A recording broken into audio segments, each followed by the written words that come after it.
Hello, it's Mike Grady here with Business Fuel Tools, and I'm going to answer the question of the day, which is the life advice for the future that I would give someone trying to start their own business. And that advice is be a reader. Leaders of businesses are readers. They never stop learning.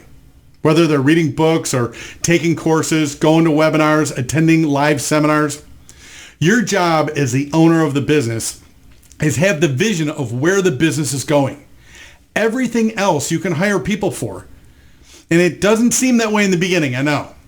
In the beginning, you'll be doing all the jobs. Product invention, marketing, sales, fulfillment, accounting, taxes, legal, human resources. I mean, it's endless. The list goes on and on. Trust me, I know. But as the business grows and as you start gaining cash flow, you can hire people to do all these jobs. But as the owner, you're still responsible for the vision and direction of the business. Now, here are the books I recommend to my clients and a lot of my fellow entrepreneurs. The Richest Man in Babylon, Rich Dad, Poor Dad, The E-Myth Revisited, World Famous, The Ultimate Sales Machine, and Atomic Habits. And if you want, I'll check out my full reading list. I'll have a link in the description below. You can see all the books that we actually recommend to entrepreneurs. Each one of these books over the years has been recommended to me by successful business owners.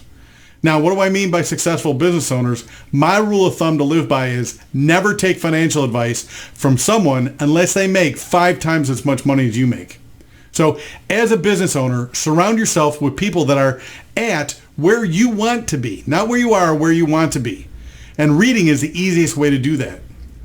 See, now, if you have to go through a minefield, do you want to be first or do you want to follow in somebody else's footsteps? So I hope this question and answer helps your business. Now it's time for you to go out and find the book that you really like. By the way, the book that I'm currently reading is Predictably Irrational by Dan Ariely. So go to Amazon, check that one out too.